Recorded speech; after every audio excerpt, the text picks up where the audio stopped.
በአንዲት ቤተክርስቲያን ውስጥ ወይም ደግሞ በቅዱሳን ህብረት ውስጥ ከውስጣዊ ይልቅ ውጫዊው ነገር ነው የበዛው የምንለው እንዴት? አንዲት ቤተክርስቲያን የምትለካው እንደ እግዚአብሔር ቃል ትክክለኛው የሆነ ወንጌል ይሰበክባታል። በዚህ ወንጌልስ ዕለት ዕለት የሚጨመሩ አዳዲስ አማኞች አሉ። አሁን በዚህ ዘመን ያለችው ቤተክርስቲያን ራሷን ጀጅ ልታደርግ የሚገባው ከዓለም ጋር ባለው ነገር የዓለሙን እያንዳንዱ ነገር እየወሰደች ራሷን ከከሌ ቤተክርስቲያን ጋር ከከሌ እንትን ጋር በማወዳደር ሳይሆን ደቀ መዝሙርን በማፍራት ፍሬ በማፍራት 10 ዓመት ተቀምጣ አንድ ሰው የማይጨመር ከሆነ ራስን መመርመር አለበት። በጽድቅ ነው የምንመላለሰው የምንሰራው። ዛሬ የሚበጠብጠው ማን ነው? ዛሬ አገር የሚያምሰው ማን ነው? ዶክተር ዛሬ ዘረኛው ማን ነው? ዛሬ እርስ በርስ የሚገፋፋው ማን ነው? አሁን ያለው ክርስቲያን አሁን ላለ ችግረኛና ምስኪን መድረስ አቅቶት ነው ወይ? በጣም ብዙ ሰው የአንድ ሰው መንፈሳዊ ህይወት እድገትን የሚለካው በለበሰው ልብስ፣ በሚነዳው መኪና፣ ባለው ንብረት፣ በሰው ዘንድ ቅድም ከአንተ ካነሳው ተቀባይነት አንፃር ሰው በዚህ ጀጅ ያደርጋል። አሁን አይተህ እኮ ነው ወደ ጌታ መጣው ብሎ ከዛ ደግሞ ተመለስኩ የሚሉ ሰዎች አይታቸው ግን ይሄ ከሚታይ ነገር ጋር ነው የሚያያዘው። በቃ እዚህ ጋር ነገር አለ ያን ነገር ሲያጡ ደግሞ እዛ የተሻለ ነገር ሲኖር ደግሞ አይ ደግሞ ሄጃለሁ ተመልሻለሁ። ምክንያቱም አእምሮአቸው የተያያዘው ከሚታየው ነገር ጋር ነው የተያያዘው ማለት ነው። አለባበስ መንፈሳዊ ህይወት በፍጹም በሚለብሰው ልብስ፣ በሚያደርገው ጫማና በሚነዳው መኪና፣ በሚኖርበት ቤት አይለካም። መንፈሳዊ ህይወት እንደው መቋጫው የሆነው በፍቅር ነው የሚለካው። ለቅዱሳን ያለው ፍቅር፣ ለጌታም ባለው ፍቅር።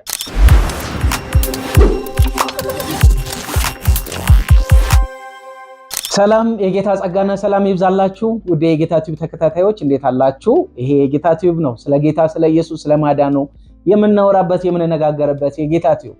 ለዛሬም በአንድ ርዕስ ወደ እናንተ መተናል። ጌታ በረዳን መጠን በመረጥነው ርዕስ እስከ መጨረሻው ድረስ አብራችሁን እንድትቆዩ ከኛ ጋር አብራችሁ እንድትወያዩ በጌታ ፍቅር እንጠይቃለን። ለዛሬ እንድንወያይበት የመረጥነው ርዕስ መንፈሳዊ ህይወታችን ወይም ደግሞ መንፈሳዊ ህይወት ከውስጣዊው ይልቅ ውጫዊው ነገር ለምን በዛ? የሚታየው ነገር የሚዳሰሰው ነገር ለምንድን ነው የበዛው? ይሄንን በሁለት ነገሮች ከፍለን እናያለን። አንድ በቤተክርስቲያን የሚታየው የመንፈሳዊ ህይወት ውስጣዊው ሳይሆን ከእምነት የሚነሳ ሳይሆን ውጫዊው ነገር የሚዳሰሰው ውበት ተብሎ የሚጠራው ነገር ነው። ሁለተኛው ነገር ደግሞ የአማኙ ህይወት ላይ መንፈሳዊ ህይወቱ አድጓል እኮ መንፈሳዊ ህይወቱ ይገርማል የሚባለው በሚለብሰው ልብስ፣ በሚያደርገው ነገር፣ በሚታየው ነገር ነው እና በውስጥ ያለውን ነገር ግን ማንም ሰው ጀጅ አያደርግም እና ውጫዊ ነገር በዝቷል። ይሄ ለምንድን ነው በሚል በዚህ ጉዳይ ላይ የምንወያይ ይሆናል። እስከ መጨረሻው ድረስ አብራችሁ እንድትቆዩ በጌታ ፍቅር እንጠይቃችኋለን። ደግሞ ሰብስክራይብ፣ ላይክ፣ ሼር በማድረግ አገልግሎታችን እንድትደግፉ በጌታ ፍቅር እንጠይቃለን። እስከ መጨረሻው ድረስ አብራችሁን ተከታተሉን። ተመልሰን እንመጣለን።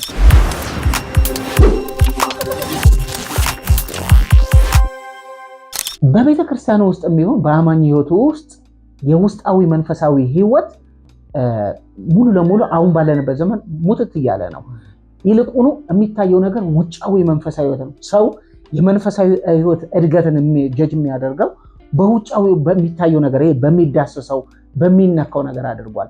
እስኪ እንደ መጀመሪያ በአንዲት ቤተክርስቲያን ውስጥ ወይም ደግሞ በቅዱሳን ህብረት ውስጥ ከውስጣዊ ይልቅ ውጫዊው ነገር ነው የበዛው የምንለው እንዴት? መጀመሪያ ያው መንፈሳዊ ነገር ውስጣዊ ነገር በዝቷል ለማለት መለኪያችን የእግዚአብሔር ቃል ነው። በእግዚአብሔር ቃል ሚዛን ነው ሁሉ ነገር የምንለካው ማለት ነው። ስለዚህ አሁን እንደ እግዚአብሔር ቃል ነገሮችን ለመመልከት ስንሞክር ማለት ነው አሁን ላይ ያለው ቱምቢ ምንድነው መለኪያችን? ብዙ ጊዜ አሁን ላይ ባለው የመንፈሳዊ ነገር መለኪያ ዓለም በሰጠችን መለኪያዎች እየለካን ይሄ ነገር ትክክል ነው ይሄ ነገር ትክክል አይደለም ብለን ጀጅ የምናደርግበት ሁኔታ ነው ያለው። ነገር ግን መንፈሳዊ ህይወት የሚለካው እንደ እግዚአብሔር ቃል እና እንደ አንድ ቤተክርስቲያን በትክክለኛ መስመሯ ላይ ነች ያለችው ብለን ስንለካ ከሰጣት ተልእኮ አንፃር ሚሽኗን ከማድረጉ አንፃር እንደ እግዚአብሔር ቃል እንመዝናለን። መንፈሳዊ ህይወትንም እንደ እግዚአብሔር ቃል ትክክለኛ የመንፈሳዊ ህይወት መለኪያዎች ተብሎ በእግዚአብሔር ቃል ውስጥ የተቀመጡ ነገሮች አሉ። በእነዚህ ሚዛኖች የምንለካው ነገር ግን አንዳንድ ጊዜ በቃ ዓለም የምትሰጠን ሚዛኖች አሉ።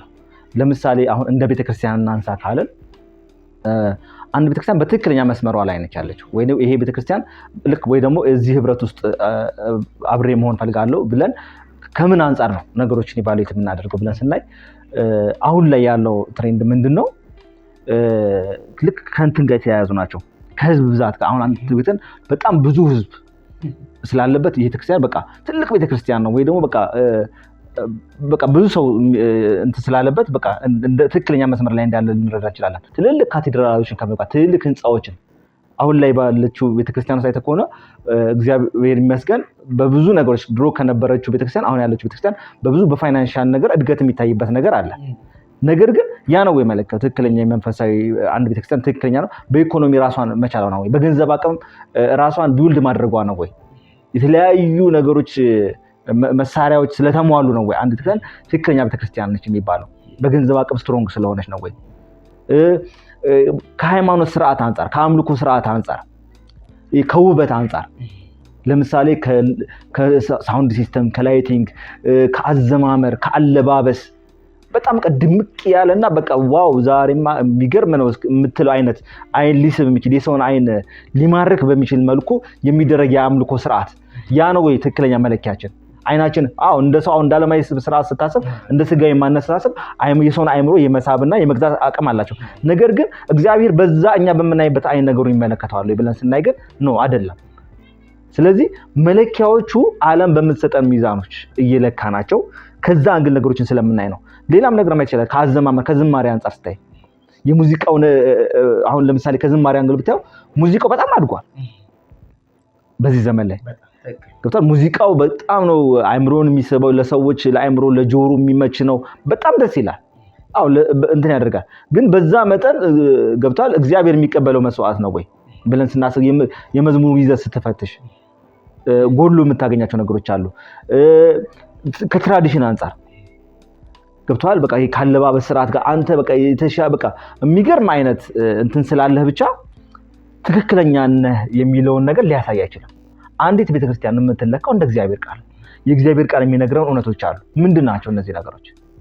አንዲት ቤተክርስቲያን ትክክለኛ ቤተክርስቲያን ነች፣ በተልእኮዋ ላይ ነች፣ በመስመሯ ላይ ነች የምትባለው ምንድን ነው ካልን 3 መሰረታዊ ነገሮችን ማንሳት እንችላለን። የመጀመሪያው ነገር ትክክለኛው የሆነ ወንጌል ይሰበክባታል ወይ? በዚህ ወንጌልስ ዕለት ዕለት የሚጨመሩ አዳዲስ አማኞች አሉ ወይ? እቺ ቤተክርስቲያን የምትሄድ ናት ወይ? ቁጭ ብላ ኑ የምትልናት ወይንስ ደግሞ እስከ ገሃነም ደጆች ሄዳ እስከ አህዛብ ድረስ ሄዳ ተናጥቃ ከዳቢሎስ ጥርስ መንጋጋ አውጥታ ወደ እግዚአብሔር መንግስት የምታመጣ ነች እቺ ቤተክርስቲያን? ወንጌል ይሰራል ወይ? በዚህ መዝናለን ያቺ ቤተክርስቲያን የምትሄድ ናት ወይ? በወንጌል ላይ ያለው ነገር እንዴት ነው? ይሄ አንዱ መመዘኛችን ነው። በሚድኑ ሰዎች ይለካል ማለት ነው። ዕለት ዕለት የሚጨምሩ ሰዎች አሉ። የዛሬ ስንት ዓመት 50 እና 60 ሆነ ዛሬም የቁጥር ለውጥ የማይኖር ከሆነ ተጨማሪ ሰዎች የማይድኑ ከሆነ አንተ ትክክለኛ ቤተክርስቲያን አይደለም። አሁን ላይ ያለው ነገር ምንድነው? መንጋዎችን የሚሰርቁ አንድ ቤተክርስቲያን ፕላንት ይደረጋል።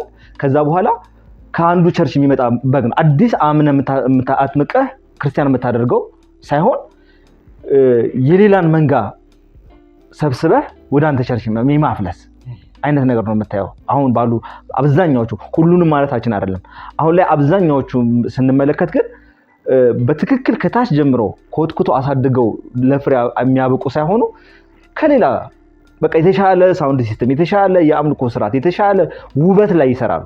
ከዛ በኋላ የሌላውን መንጎች ስትናጠቅና እዛ ቤተክርስቲያን ውስጥ ታመጣለህ። ስለዚህ አንዲት ቤተክርስቲያን በትክክል የሚድኑ ሰዎች አሉባት የሚለው ነገር አንዱ መለኪያችን ነው። ሁለተኛ መለኪያችን ደግሞ የመጡትን ደግሞ ደቀ መዝሙር አድርገን እናወጣለን። 10 ዓመት ሙሉ የተቀመጠ ቤተክርስቲያን ውስጥ ስለ ጌታችን ስለ ኢየሱስ ክርስቶስ መመስከር የማይችል ሰው ካስቀመጥን በጣም አደጋ ውስጥ ነን ያለ ነው ማለት ነው። ሰው የእግዚአብሔርን ቃል ከተመገበ ትክክለኛውን ጤናማ ትምህርት ካገኘ ማደግ አለበት፣ መለወጥ አለበት። ልጆቻችን ምግብ እናበላቸዋለን።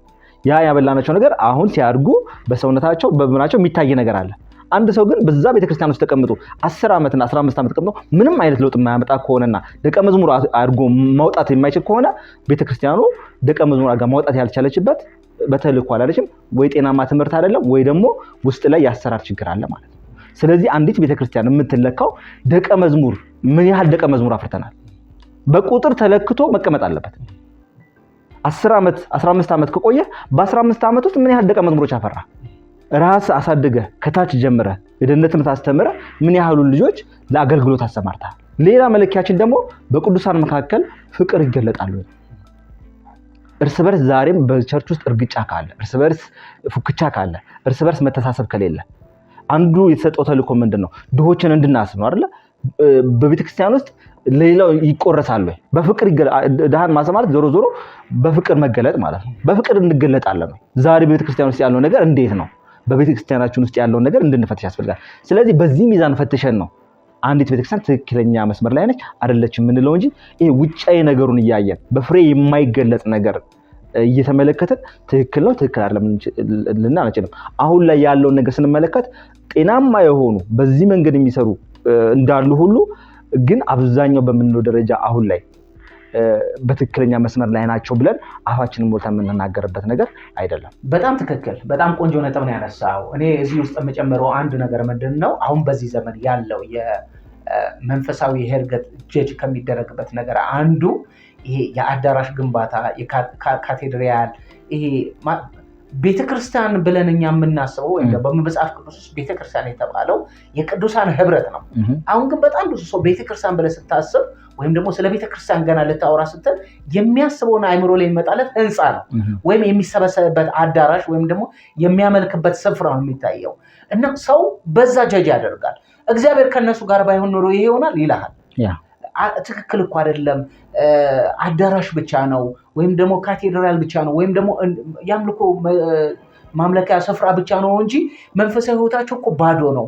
ቅድም አንተ እንዳነሳው ውስጣቸው መባላት አለ፣ እርስ በርስ መቦጫጨቅ አለ፣ መጠላላት አለ። አሕዛቡ አይደለም እኮ አሁን እኮ በቤተክርስቲያኑ ውስጥ ነው እርስ በርስ መጠላላት፣ እርስ በርስ መቀያየም፣ እርስ በርስ መበላላት እኮ ያለው እኮ በቤተክርስቲያኑ ውስጥ ነው። እና ሰዎች ጀጅ የሚያደርጉት ውጫዊውን ነገር በማየት ነው፣ የሚሰራውን ነገር በማየት ነው። እኔ በጣም ከሚገርመኝ ነገር ጌታ ኢየሱስ ታስታውሳለህ፣ ወደ ሰለሞን ወደ ሰራው ቤተ መቅደስ ጋር መጡና ከላይ ሆነው ያዩት ጌታ ሆይ አየህ ሰለሞን ከ46 ዓመት ጀምሮ ሲያሰራው የነበረው ቤተ መቅደስ አሉ። እንግዲህ ምንድን ነው ውበቱ ስሟቸው እኮ ነው፣ በወርቅ የተለበጠ ነው፣ እጅግ የሚያምር ነው፣ እጅግ የሚደንቅ ነው። ግን ጌታ ኢየሱስ የተናገረው ነገር እውነት እላችኋለሁ ድንጋይ በድንጋይ ላይ እስኪፈጭ ድረስ እንዲሁ ይሆናል አለ። እንደው በእነሱ ንግግር ምክንያት ያ የሰለሞን ቤተ መቅደስ ድምጥማጡ እስኪጠፋ ድረስ እንዲፈራረስ ምክንያት ሆነ። ከዛ በኋላ ምንድን ነው የሰለሞን ቤተ መቅደስ በወርቅ የተለበጠ ስለነበረ ከፈረሰ በኋላ ቤተ መቅደስ ወርቁን ከድንጋዩ ላይ ለማውጣት ሲሉ ድንጋይ በድንጋይ ላይ እስኪፈጭ ድረስ አመድ ሆነ። እኛ ይኸውልህ እግዚአብሔር እንደ ብሉይ ኪዳን የሆነ የሰለሞን ቤተ መቅደስ እኮ እግዚአብሔር ነው ሰሩልኝ ያለው አይደለ? ዳዊት እኔ እሰራለሁ አለ። ኖ በአንተ እጅ ብዙ ደም ፈሷል፣ ብዙ ኃጢአት አለ፣ አንተ ሳትሆን ልጅ ግን ይሰራልኛል አለ። ሰለሞን ግን ያንን የመሰለ ቤተ መቅደስ ሰርቶለታል። እኔ አድር ዘንድ በመካከላችሁ አድር ዘንድ። አሁን ግን እግዚአብሔር በመካከላችን ሳይሆን በውስጣችን ነው ያደረው። እኛ የእግዚአብሔር ቤተ መቅደሶቹ ነን፣ እኛ ነን ማለት ነው።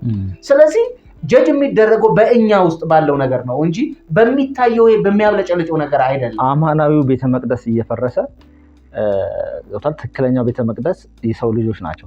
እዚህ ጋር ግን ትክክለኛው ሰው እዛው ቤተክርስቲያን ውስጥ ቆሞ ይችላል።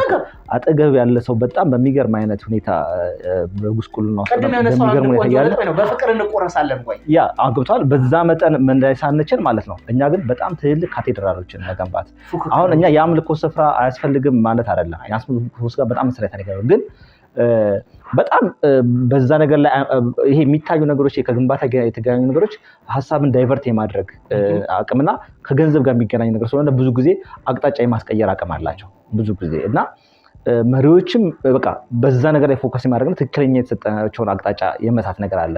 የሐዋርያት ስራ ላይ ስንመለከት እኮ ብዙ ጊዜ ጴጥሮስ ምንድን ነው ያለው?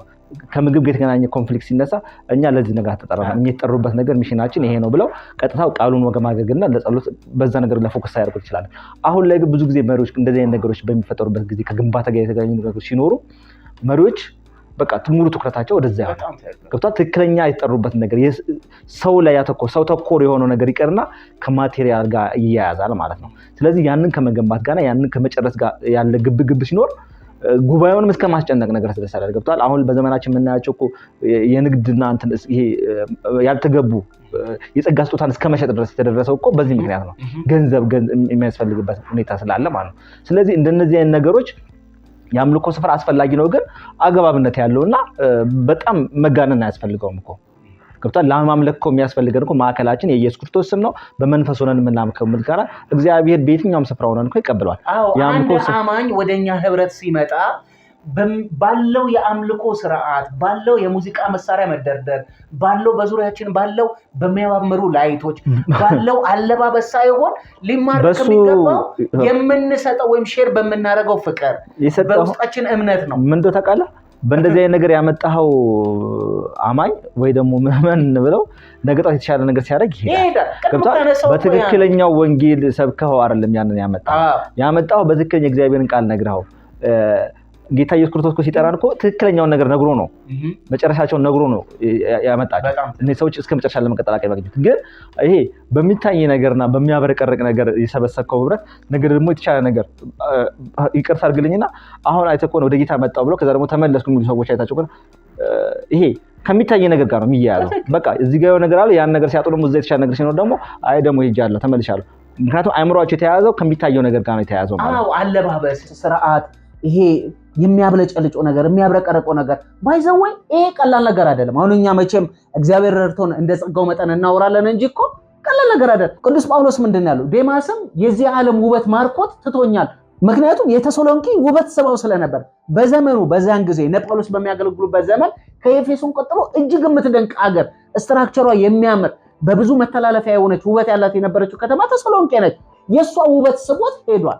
ውበት ቀላል ነገር አይደለም። እንግዲህ ጳውሎስ በሚያገለግልበት ዘመን ማለት ያ ማለት ጌታ ኢየሱስ እንኳን ካረገ 100 ዓመት እንኳን ሳይሆኑ ማለት ነው። በጣም በዛ በቅርብ ጊዜ የነበረው ተሰሎንቄ ያቺ ከሆነች አሁን ያለንበትን ደግሞ ሲናስብ ቀላል እኮ አይደለም። በጣም ቀላል የሚታይ ነገር አይንን ይገዛል። ከምናየው ነገር ልንጠበቅ ይገባል። ከምንሰማው ብቻ አይደለም ከምናየው ነገር ልንጠበቅ ይገባል። ስለዚህ መንፈሳዊው ህይወት ጀጅ የሚደረገው ወይም ደግሞ የሚዳኘው ወይም ደግሞ ሚዛን ላይ የሚቀመጠው በሚነካው በሚዳሰሰው በሚጨበጠው ነገር ሳይሆን ቅድም አንተ ባነሳው በቅዱሳን ህብረት ውስጥ ባለው ፍቅር። ጳውሎስ እኮ አንድ ቦታ ላይ እንዲህ ይላል፣ በመካከላችሁ ስላለው እምነትና ፍቅር እስከ ዓለም ድረስ ስለተሰማ ይላል። የሮሜ ሰዎችን እምነታችሁ ፍቅራችሁ እስከ ዓለም ድረስ ስለተሰማ የኛም ቤተክርስቲያን እኛም ያለንበት ህብረት ወይም ማንም ከኛም ውጪ ያሉ ቅዱሳን በክርስቶስ ኢየሱስ የተሰበሰቡ ቅዱሳን ህብረት ቤተክርስቲያን የምንላቸው እነሱ ሊሰማ የሚገባው ይሄን ያህል ነገር ገዙ፣ የሚገርም እኮ አዳራሽ ሰሩ፣ ይሄ እኮ እንዲህ ተገዛ ከሚለው ነገር በላይ ፍቅራቸው እኮ ሲገናኙ የሚቀባበሉበት ፍቅር፣ እርስ በርስ የሚተያዩበት አክብሮታቸው፣ ፍቅራቸው፣ ሲያመልኩ ያላቸው ስርዓት፣ ለእግዚአብሔር ያላቸው መሰጠት፣ እንዴት ባለ መንገድ እንደሚዘምሩ ለእግዚአብሔር ያላቸው ፍቅር እንጂ ሊባል የሚገባው ቅድም አንተ እንዳልከው ውበት ስቦት የመጣ አማኝ ደግሞ ዓለምም ይሁን ሌላ ቤተክርስቲያንም ይሁን ሌላ ህብረትም ይሁን ስቦት ይሄዳል። ስለዚህ የቤተክርስቲያን መንፈሳዊ ህይወት ስንል ቀደማውን ባነሳነው ነገር ጀጅ እንዲደረግ በመካከላችን ያለው ፍቅር፣ በመካከላችን ያለው መቀባበል፣ በመካከላችን ያለው መልካምነት፣ በመካከላችን ያለው ለጌታ ያለን ፍቅር። ስለዚህ ቅድም አንተ እንዳልከው በመካከላችን ፍቅር ከሌለ የሚታይ የሚጨበጥ ነገር አሁን ፍቅር እኮ እንደዚህ ብለህ የምትጨበጠው አይደለም፣ ግን የሚጋባ እርስ በርስ ሼር የምታደርገው የምትዋደድበት ፍቅርን የምትገልጥበት ጌታ እንደወደደ እኔን የምትወድበት ነው። እና አሁን በዚህ ዘመን ያለችው ቤተክርስቲያን ራሷን ጀጅ ልታደርግ የሚገባው ከዓለም ጋር ባለው ነገር የዓለሙን እያንዳንዱ ነገር እየወሰደች ራሷን ከከሌ ቤተክርስቲያን ጋር ከከሌ እንትን ጋር በማወዳደር ሳይሆን ቅዱስ አለ ቅድም እንዳነሳው ደቀ መዝሙርን በማፍራት ፍሬ በማፍራት የተገለጠ ፍቅር የተገለጠ ህይወት በጣም ከምንም በላይ ደግሞ በሚድኑ ሰዎች። ምክንያቱም ቀደም አንተ እንዳልከው 10 ዓመት ተቀምጠ አንድ ሰው የማይጨመር ከሆነ ራስን መመርመር አለብን፣ ቼክ ማድረግ አለብን። ስለዚህ በእንደዚህ አይነት ነገር ልንመለከተው ልናየው ይገባል ለማለት ነው። ውድ ተመልካቾቻችን እየተከታተላችሁ ያላችሁት የጌታ ቲዩብ ነው። ተመልሰን ደግሞ ስንመጣ መንፈሳዊ ህይወት በአማኝ ህይወቱ እንዴት ይለካል፣ የምንለካውስ በምንድን ነው የሚለውን የምንመለከት ይሆናል። እስከ መጨረሻው ድረስ አብራችሁ እንድትቆዩ በጌታ ፍቅር እንጠይቃለን። የጌታ ጸጋና ሰላም ይብዛላችሁ።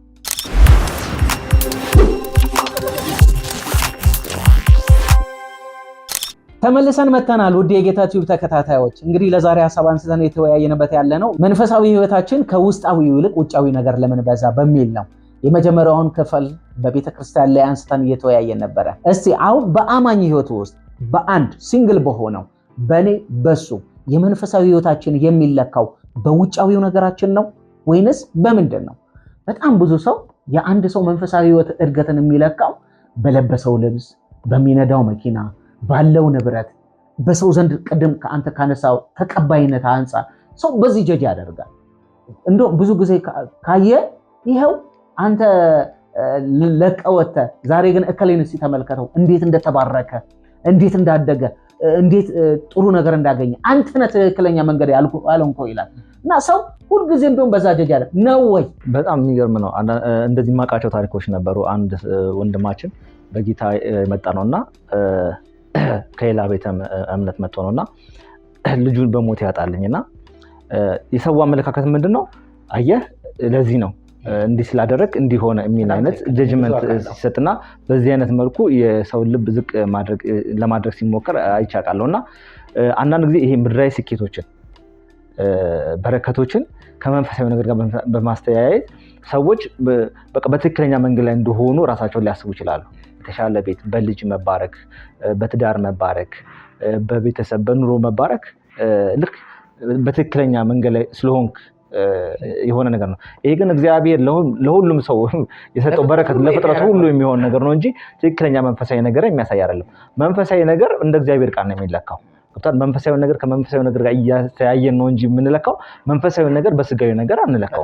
ስለዚህ መንፈሳዊ ነገር ጀጅ መደረግ ያለበት በመንፈሳዊ ፍሬዎች ነው። አሁን ለማንሳት ብንሞክር ከተለያዩ ነገሮች ማንሳት እንችላለን። ከሰውየው ባህሪ ልናነሳ እንችላለን።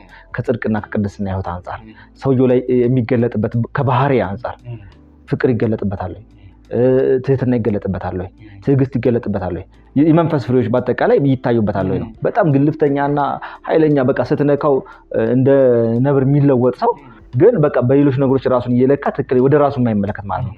በተለያዩ ነገሮች መለካታችን ሰዎች ወደ ውስጣቸው እንዳይመለከቱና በእግዚአብሔር ንስሐ ገብተው ትክክለኛው መስመር ላይ እንዳይገቡ ያደረገ ይመስለኛል።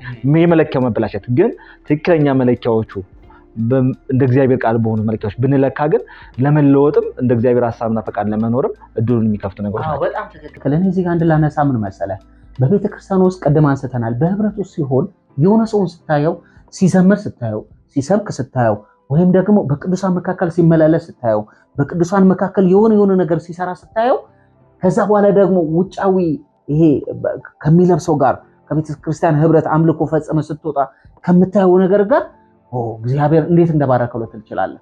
ግን በጓዳ ነው ወይ? የጸሎት ሰው ነው? የእግዚአብሔርን ቃል ያጠናል? ከቅዱሳን ጋር ያለው ህብረት ጤናማ ነው? በትዳሩ ጤናማ ነው? በጣም ብዙ አናውቅም እንዴ በአውደ ምሕረት ላይ የሚገርም አገልግሎት የሚያገለግል ነገር ግን በትዳሩ ባዶ የሆነ በስራው ቦታ ላይ ባዶ የሆነ። አንዳንድ ጊዜ እኮ እንዲህ ይባላል። እኔ መቼ እግዚአብሔር ይጠብቀን እንደዚህ ከመባል በመድረክ ላይ ሌላ በውጭ ግን ሌላ ሁልጊዜ እንደ ሰው በጣም ሊጠነቀቅ ይገባል። ጳውሎስ እኮ እኔ አገልግዬ ነገ የወደቅኩና የተጣልኩ እንዳልሆን እኮ ብሎ ይጠነቀቃል እኮ። አንተ ካገለገልክ በኋላ በቤትህ እንዴት ነህ? በጓዳ እንዴት ነህ? በስራ ቦታ እንዴት ነህ? ህይወትህ ቤተክርስቲያን ህብረት መካከል እንዳለው ውጪ ላይ ነው ወይ? በፍቅር ትቆረሳለህ ወይ? የምትሰብከውን ትኖራለህ ወይ? የምትናገረውን ታደርጋለህ ወይ? እንደዛ ካልሆንክ ምንም ትርጉም የለም። ምክንያቱም ይኸውልህ ሰው ሲያይህ አጊጠሃል፣ ለብሰሃል፣ የሚገርም ነው። በቃ ሰው በቤተክርስቲያን ህብረት ሰው ሲያይ በቃ በጣም እንደተባረከ አድርጎ ሊያስብ ይችላል። በጓዳ ግን ምናልባትም ለባለቤት የማትቆረስ ልትሆን ትችላለህ፣ ለልጆች የማትቆረስ ልትሆን ትችላለህ፣ ፍቅር የሌለ ልትሆን ትችላለህ። በስራ ቦታ ጭራሽ ባለቃ እጅግ በቃ የሆነ ጥሩ ነገር የማይነገርብህ ልትሆን ትችላለህ። ግን በህብረት ውስጥ መካከል ስትሆን ግን በቃ ሰው አይቶ አቤት እንዴት እንደባረከው እንደሚያገለግል ልትባል ትችላለህ። እንደዛ ላይ ይሆን ይችላል። እዚህ ጋር ምን አስታወስከኝ? የፊልሞናን መልእክት ሳጠና ጳውሎስ የሚመሰክርለት ነገር አለ። ሲመሰክርለት እንደው በክርስቶስ ላይ ያለህን እምነትና ለቅዱሳን ያለህን ፍቅር ይለዋል፣ ይመሰክርለታል። እና ሰዎች አስበው አሁን ፊልሞናን ስታየው የሚታወቅበት ነገር አለው። ለክርስቶስ ባለው ነገር ነው የሚታወቀው፣ ለቅዱሳን ባለው ፍቅር ነው የሚታወቀው። እዚህ ጋር እኛ በምንድን ነው የምንታወቀው? ሰዎች እኛ በምንድን ነው የሚያውቁ? እዚህ ጋር አንድ ጥያቄ መልስ ማለት ከቤተክርስቲያን ውጪ እኛን ሰዎች እንዴት ነው የሚያውቁ? በዓለም ያሉ ሰዎች እኛን በምንድን ነው የምንታወቀው? ቅድም ብለዋል። በስራ ቦታ ላይ የሚያለምጥ ሰው በዛ ነው የምንታወቀው። በታታሪ ሰራተኝነታችን ነው የምንታወቀው። በታማኝነታችን ነው የምንታወቀው። የጽድቅ ሕይወት በመኖራችን ነው የምንታወቀው። በቅድስና ነው የምንታወቀው። እንዴ ትዳር ውስጥ ባልና ሚስት ሆኖ በጌታ ነኝ እያሉ የሚፋታው ማን ነው? እኔ በትክክል መረጃውን ባላቅም በአቦርሽን ጉዳይ ስታቲስቲክስ መረጃ ሰምቼ በጣም ደንግጫለሁ። ማስወረድ ማለት ነው፣ ልጆችን ማስወረድ እና በቁጥር ደረጃ ከሌላው ማህበረሰብ በተለየ ሁኔታ አምነናል የምንለው ማህበረሰብ ማጆሪቲው ያ ቁጥር መሆኑን ስሰማ በጣም ደነገጥኩኝ። አቦርሽን በተመለከተ ያ ማለት የሚያሳየው ምንድን ነው? ምን ላይ ነው የቆምነው? ገብቷል? እንደ ቤተክርስቲያን በጣም ወጣት ልጆች ቲኔጀሮች በጣም ከፍተኛ ደረጃ በዚህ አይነት ነገር በዝሙት ህይወት ውስጥ ነው ያሉት ማለት ነው። እና ይሄንን ስትሰማ ለጆሮ የሚሰቀጥጥና አንዳንድ ጊዜ እጅን በአፍ የሚያስጭን ነገር ነውና እንደዚህ አይነት ነገሮች ባሉበት ሁኔታ በየትኛው ነገራችን ነው አድገናል፣ ተለውጠናል፣ መንፈሳዊ ህይወታችን አድጓል? በየትኛው ሚዛን ነው? አሁን እነዚህ ነገሮች የምናነሳቸው ሰዎች ወደ ራሱ እንዲመለከትና እንደ እግዚአብሔር ቃል ሚዛን ራሱን መመዘን እንዲችል ነው። ሰው እያንዳንዱ ራሱን በዚህ ሚዛን ይመዝንና ምን ላይ ነን፣ ምን አይነት ህይወት ነው እየኖርን ያለ ነው። እንደ ቤተክርስቲያንም እንደ ግለሰብም እስቲ ያለንበትን ሚዛን ገብቷል። ጌታ ኢየሱስ ክርስቶስ ሊመጣ ነው፣ በመጨረሻ ዘመን ላይ ነው ያለ ነው ብለናል። ጌታ ኢየሱስ ክርስቶስን እንደሚጠባበቅ ሰው ነው እየኖርን ያለ ነው ወይ? ህይወታችን እንዴት ነው? ቅድስና አለበት ወይ? በጽድቅ ነው የምንመላለሰው? የምንሰራው ዛሬ የሚበጠብጠው ማን ነው? ዛሬ አገር የሚያምሰው ማን ነው? ገብቷል። ዛሬ ዘረኛው ማን ነው? ዛሬ እርስ በርስ የሚገፋፋው ማን ነው? አሁን ያለው ክርስቲያን አሁን ላለ ችግረኛና ምስኪን መድረስ አክቶት ነው ወይ? መቆረስ የት አለ?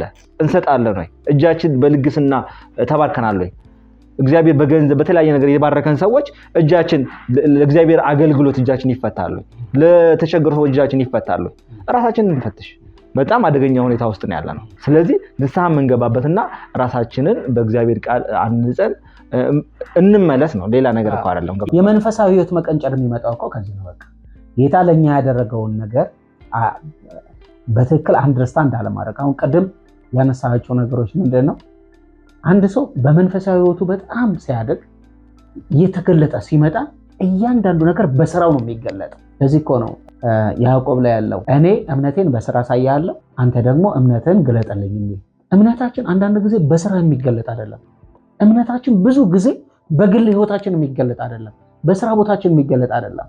በህብረት መካከል ስንሆን እንደኛ እጁን ዘርግቶ የአምልኮ መልክ ያለው የሚመስል እንደኛ ማንም የለም። በፊት ቪዲዮ ሰርተናል፣ ይሄ ግብዝነት ያለው አስመሳይነት የሚለውና አንዳንድ ጊዜ ብዙዎቻችን በዚህ አይነት ማስመሰል ውስጥ እንደዛ ነው። ግን እምነታችን በፍቅር መገለጥ አለበት።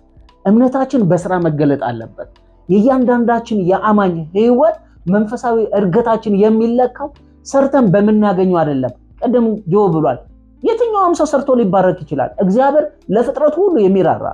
ማንም ሰው በጽድቅ ከነገደ እኮ ያገኛል፣ ያተርፋል። ሀብትን ሊያገኝ ይችላል፣ ንብረትን ሊያገኝ ይችላል።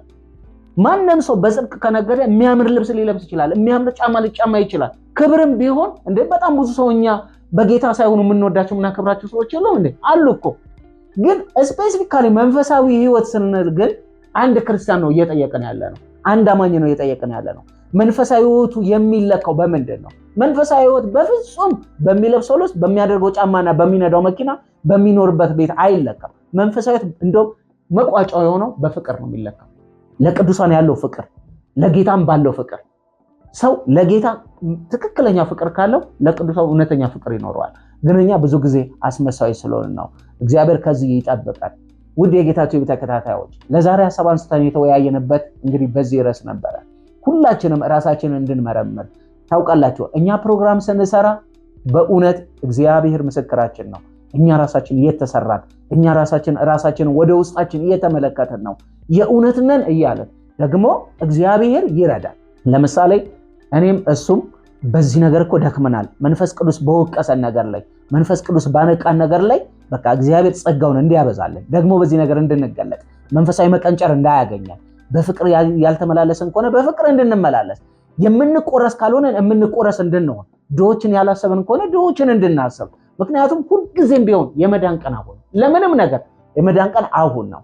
ስለዚህ በዚህ ነገር ሁላችሁም ራሳችሁን እንድትመረመሩ ደግሞ በቤተክርስቲያንም ባለን የመንፈሳዊ ህይወት ከዚህ በላይ እንዲያድግ፣ ከዚህ በላይ እንዲጎለበት፣ በግል ህይወታችንን ደግሞ መንፈሳዊ ህይወታችን እንዲያድግ እግዚአብሔር ጸጋውን ያብዛለን። ስትከታተሉት የነበረው የጌታ ቲዩብ ነው። በሚቀጥለው ደግሞ በሌላ ርዕስ እስከምንገናኝ ድረስ የጌታ ጸጋና ሰላም ይብዛላችሁ። በብዙ ተባረኩ።